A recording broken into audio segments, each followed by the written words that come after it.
মধ্যপ্রাচ্যে যুদ্ধের মাঝে একদিকে তেহরানের হুঙ্কার, তারা মার্কিন রণতরী ইউএসএস আব্রাহাম লিঙ্কনে ব্যালিস্টিক ক্ষেপণাস্ত্র হামলা চালিয়েছে।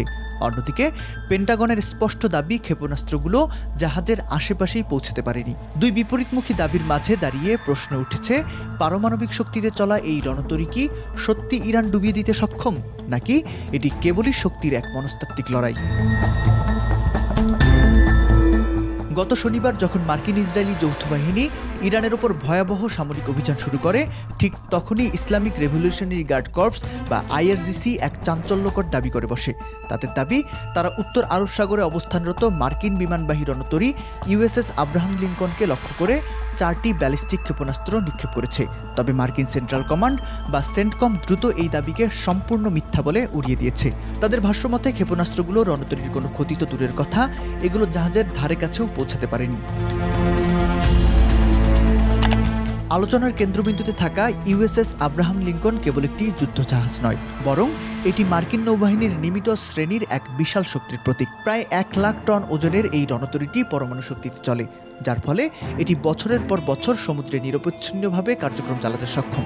প্রায় 5 থেকে 8,000 সামরিক সদস্যের এই ভাসমান দুর্গে মোতায়েন রয়েছে F-35C স্টিলথ ফাইটার এবং F/A-18 সুপার হর্নেটের মতো উন্নত প্রযুক্তির প্রায় 70টি যুদ্ধবিমান।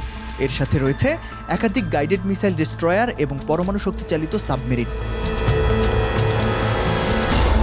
কিন্তু এর সবচেয়ে বড় শক্তির উৎস হল এর এজিস কমব্যাট সিস্টেম।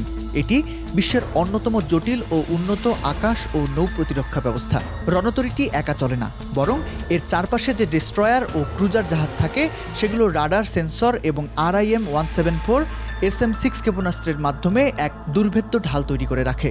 400 কিলোমিটারের বেশি পাল্লার এই প্রতিরক্ষা ব্যবস্থা ব্যালিস্টিক ও হাইপারসনিক যে কোনো ক্ষেপণাস্ত্রকে আকাশের মধ্যেই শনাক্ত ও ধ্বংস করতে পারে।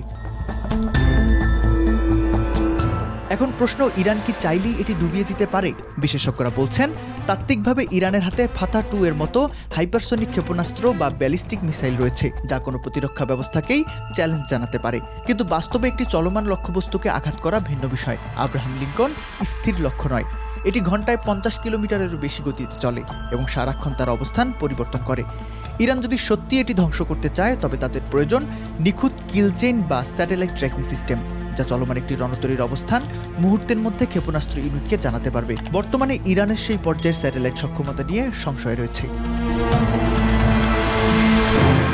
সব মিলিয়ে ইরানের এই হামলার দাবিকে সামরিক বিশ্লেষকরা মূলত শক্তি প্রদর্শনের অংশ হিসেবেই দেখছেন।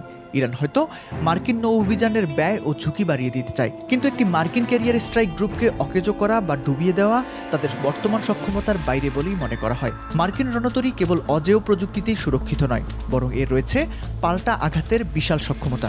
ইরান যদি সত্যি কোনো ভুল পদক্ষেপ নেয়, তবে পেন্টাগনের হাতে থাকা টমাহক ক্রুজ মিসাইল আর বিমান হামলার শক্তি ইরানের পুরো সামরিক কমান্ড ব্যবস্থাকে গুঁড়িয়ে দেওয়ার মতো যথেষ্ট।